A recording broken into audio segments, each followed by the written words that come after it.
The silence in the Grand Synod of the Valeri Dominion was not empty. It was heavy, suffocating, a physical weight pressing down on the chitinous plates of every dignitary present. Light from the twin suns filtered through the transparency of the orbital dome, casting long, jagged shadows across the polished obsidian floor, but no one looked at the view. Their eyes were fixed on the central hololith, a swirling, static-filled sphere of terrifying data that defied all known laws of naval doctrine.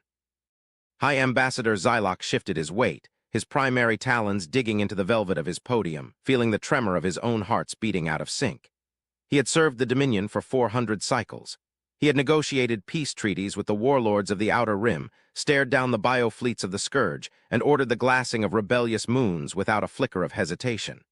But this ghost in the deep void, was something that made his blood run cold. The atmosphere in the chamber was thick with the scent of ozone and fear pheromones, a chemical panic that no amount of diplomatic training could fully suppress. "Speak," Xyloc commanded, his voice a low rattle that echoed in the vast, vaulted ceiling. "And do not offer me probabilities, I require certainties." Subminister Vren, a younger official whose carapace still held the sheen of recent molting, stepped forward, trembling visible in his lower limbs. He manipulated the control interface with jittery movements. "High Ambassador, the signature is inconsistent. It does not match the thermal profile of a raid fleet. It does not match the energetic displacement of a colonization wave. It is simply massive. The gravimetric sensors are registering a displacement of space-time that suggests a mass equivalent to a small moon, yet it moves with the fluidity of a scout corvette." A murmur of disbelief rippled through the gathered council. The Dominion was the apex predator of this sector. Their dreadnoughts were the size of cities, their kinetic batteries could crack crusts. The idea that something unknown could move mass on that scale without tearing itself apart was an insult to their understanding of physics. General Kruk, the supreme commander of the orbital defense grid, slammed a heavy fist onto his console, the sound cracking like a thunderclap. "It is a trick," Kruk growled, his scars stretching as his mandibles flared. "A sensor ghost, or perhaps the Krell have developed a new jamming technology. There is no engine capable of such output. If they were that large, the heat signature would light up the sector like a nebula. Yet the screens show cold, cold as the grave." Xyloc narrowed his eyes, staring into the static. "The Terrans," he whispered. The word hung in the air, sucking the oxygen out of the room. "The myth from the dead arm of the galaxy." "Myth," Kruk scoffed, though his bravado seemed thin. "Stories told to hatchlings, soft-skinned bipeds who destroyed their own cradle. They are dust. They are a cautionary tale of resource mismanagement, not a threat." "They are not dust," Xyloc said, a deep primal instinct warning him that the universe was about to shift on its axis. "We have heard the whispers from the trade routes, the signals that simply stop, the pirates who vanish without distress beacons. We assumed it was natural phenomena or internal strife. But what if it was them?" The hololith suddenly turned crimson. A siren began to wail, a mournful rising tone that signaled a Class 1 proximity breach. The gathered dignitaries recoiled as the data stream clarified, resolving from static into a geometric impossibility. Space, just beyond the orbital perimeter of their capital world, began to fold. It did not tear, it did not burst open with the violent Cherenkov radiation of a standard jump drive. It simply ceased to be space and became something else, a shimmering, liquid mirror that expanded outward with terrifying silence. "Shields," Kruk roared, his military discipline snapping into place. "All batteries lock firing solutions. Scramble the interceptor wings." "Belay that order," Xyloc shouted, his voice cracking. "Do not fire. If that is a vessel and it has traversed the void without us seeing it until the moment of arrival, we are already dead if we engage." The mirror in space shattered, and the intruder arrived. It was not a ship. It was a moving horizon. The vessel that emerged from the fold eclipsed the twin suns, casting the entire capital city into an instant, premature twilight. It was a monolith of matte gray metal, scarred by cosmic dust and time, a brutalist slab of engineering that ignored aesthetics in favor of raw, terrifying function. It stretched for endless units of measurement, a wall of steel that seemed to have no beginning and no end. Along its flanks, lights flickered, not the aggressive red of weapon ports, but the cool, indifferent blue of hangars and observation decks. The sheer displacement of its arrival caused tidal warnings to flash on the planetary network. The gravity of the ship itself was pulling at the oceans below. Xyloc felt his knees give way. He slumped into his command chair, his breathing ragged. He was watching a mountain float. The scale was wrong. It was all wrong. A vessel of that size should collapse under its own gravity. It should require the energy of a star to move. And yet it hung there, silent, motionless, dominating the sky of their homeworld like a new, judgmental god. "They are hailing us," Vren squeaked, his voice bordering on hysteria. "Audio only, wideband, no encryption." "Put it through," Zylok whispered. He clutched his chest, feeling the erratic thumping of his hearts. He expected a demand for surrender. He expected a declaration of extermination. He prepared himself to hear the voice of a conqueror. The speakers crackled and a voice filled the chamber. It was calm. Disconcertingly, terrifyingly calm.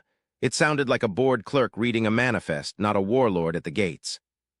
"Valeri Traffic Control, this is the UEG Heavy Logistics Vessel Atlas shrugged. We apologize for the proximity of our entry. Your local gravity well is deeper than our charts indicated, causing a slight drift in our exit vector. We are currently holding station to avoid tidal disruption. Please advise on parking protocols for a vessel of Class 10 displacement." The silence that followed was total. General Kruk stared at the speaker with his mouth open. Sub-Minister Vren looked as though he might faint. Zylok felt a sharp pain in his thorax, a constriction of his vessels brought on by the sheer absurdity of the moment. "Parking protocols," Zylok managed to choke out. "They are mocking us," Kruk hissed. "This is a psychological attack. Look at that thing. It is a fortress. Those protrusions along the hull, those must be railgun arrays the size of skyscrapers." Zylok activated the transmission link, his hand shaking. "Unidentified vessel. This is High Ambassador Zylok of the Valeri Dominion. You are in violation of sovereign airspace. Identify your intent." "Intent?" The human voice sounded mildly confused, as if Zylok had asked why the sky was blue. "We're here for the ice, Ambassador. Our long-range spectroscopy indicated a high concentration of unrefined nitrogen ice in your outer cometary cloud. We're running a bit low on coolant for the habitation ring. We were hoping to negotiate a trade permit. We can offer refined metallic hydrogen or medical isotopes in exchange. Standard exchange rates."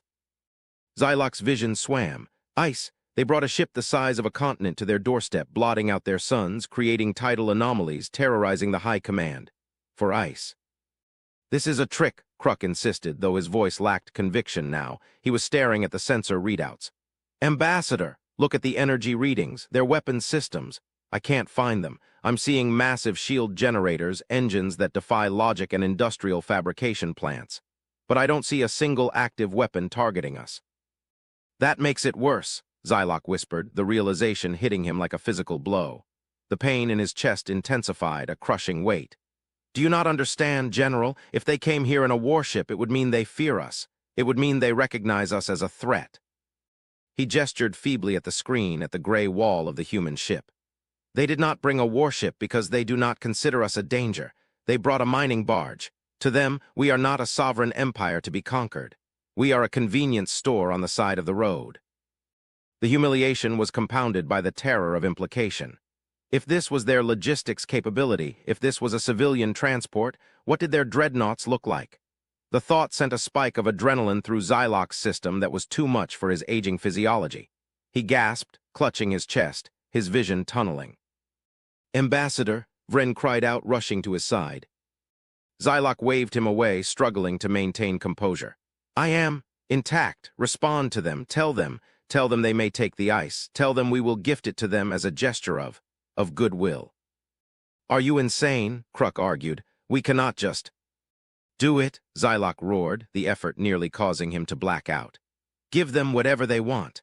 Just get that thing away from our orbit before it accidentally bumps into a moon and destroys it." As Vren relayed the message, the human voice returned, sounding genuinely pleased. "Much appreciated, Valeri Control. We'll deploy collection drones immediately. Oh, and our sensors are picking up a slight tectonic instability in your northern hemisphere. Looks like a precursor to a supervolcanic event. We have some geological stabilizers in the hold we aren't using. We can drop a few kinetic rods to relieve the pressure plates if you like. Gratis, of course. Neighborly thing to do." The council stared at the screen. The humans were offering to perform planetary surgery with the casual tone of someone lending a cup of sugar. "Accept it," Zylok wheezed. "Accept everything." The next few hours were a blur of surreal horror. Zylok watched from his medical couch as thousands of drones, each the size of a Valeri cruiser, swarmed from the belly of the Atlas shrugged. They moved with insect-like precision, stripping the outer cometary cloud of ice with efficiency that was terrifying to behold. Meanwhile, 3 massive rods were fired from the ship's ventral hull, impacting the northern continent with surgical precision. The ground shook, but the predicted volcanic tremor vanished from the monitors. The humans had casually saved millions of lives as a side note to refueling. But it was the conversation that followed that truly shattered Zylok's worldview. He had been stabilized by the medics and insisted on speaking to the human commander face-to-face, or at least via high-fidelity holographic link. The image that appeared was not a cybernetic warrior or a genetic super-soldier. It was a man in a rumpled uniform holding a steaming mug of liquid. He looked tired. He looked ordinary. "Admiral Vance," the human introduced himself. "Sorry for the rush, we're on a tight schedule." "Admiral," Zylok said, trying to regain his dignity. "Your vessel, it is unlike anything we have encountered. Is this standard for your people?" Vance shrugged. "The Atlas, she's an old girl, retrofitted Class 4 hauler. We use these for the frontier runs. The newer models are a bit sleeker, but I like the cargo capacity on this one. Can haul a whole colony's infrastructure in one go." "A hauler," Zylok repeated faint. "And your military, your warships." Vance's expression changed. The boredom vanished, replaced by a momentary shadow, a look of deep, ancient sorrow. "We don't use warships much these days, Ambassador, not since the unification. We found that if you build a ship big enough to move a planet, you don't really need guns. Physics is the ultimate weapon, isn't it? But we prefer engineering over destruction." "You prefer engineering," Zylok echoed. He looked at the readings again. The human ship was preparing to leave. "Look, Ambassador," Vance said, leaning closer to the pickup. "I'll be honest with you, we didn't just stop for ice. We've been scanning this sector for a while. We know about the silence." The room went cold again. The silence, the unexplained disappearance of civilizations on the rim. "You know," Zylok asked. "We know what causes it," Vance said grimly. "We call it the entropy tide, a extragalactic swarm, nanite-based scavengers. They eat energy signatures, they eat civilizations." Zylok felt the fear return, sharper this time. "And you are fleeing them." Vance laughed, a dry, humorless sound. "Fleeing? No, we're not fleeing, Ambassador, we're building." "Building what?" "A breakwater," Vance said. "The Atlas isn't just a hauler, it's a layer. We're laying a defensive grid across this entire spiral arm. Dyson swarm relay stations, shield harmonizers. We're walling off this galaxy to keep the tide out." The scale of the statement was so vast Zylok's mind refused to process it. Walling off the galaxy. "We stopped here," Vance continued, "because your system is a keystone point. We need to drop a beacon here. If you agree, you'll be under the umbrella. The tide won't be able to touch you, but you'll have to stop your little border wars. The grid requires static subspace frequencies. War disrupts that." "You are offering us protection?" Zylok asked. "From a threat we cannot even see." "We're offering you survival," Vance corrected. "The tide is coming. It'll be here in 3 cycles. By then the wall will be up. But we need your cooperation. We need unity in this sector. We don't have time to referee squabbles." Zylok looked at Kruk. The general was pale, his aggression completely evaporated.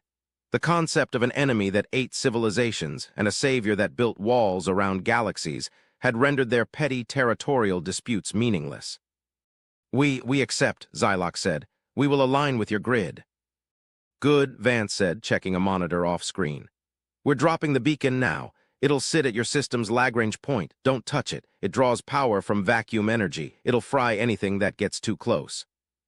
"Admiral," Zylok asked, a final question burning in his mind. Why save us? We are strangers. We were ready to fire on you." Vance looked at the camera, and for the first time, Zylok saw the predator beneath the engineer. He saw the species that had survived its own destruction, the species that had conquered the dark not with claws, but with will. "Because we were alone once," Vance said softly. "And we didn't like it. It's a big, cold universe, Ambassador. It's better when there are lights on in the windows." The transmission cut. On the main screen, the Atlas S. Rugg began to turn. The movement was slow, majestic, and terrifying. Space began to ripple again. The liquid mirror formed. And then, with a flash that illuminated the surface of the planet below, the mountain vanished. The Grand Synod was silent for a long time. Finally, General Kruk sat down, putting his head in his hands. "We were fighting over gravel," he whispered. "We were fighting over gravel, and they are building walls around the stars." Zylok leaned back in his chair. The pain in his chest was gone, replaced by a profound, exhausting clarity. He looked at the empty space where the human ship had been. He realized that the heart attack he had nearly suffered was not from fear of death, but from the sudden, violent expansion of his own reality. The universe had just gotten infinitely larger and infinitely more dangerous, but for the first time in his life, he didn't feel the need to bare his teeth at the dark. "Vren," Zylok said quietly. "Yes, High Ambassador. Draft a message to the neighboring systems, the warlords, the syndicates, everyone." "What shall I say?" Zylok looked out at the twin suns, shining bright and safe. "Tell them the humans are coming. Tell them to put down their guns, and tell them the architects have arrived."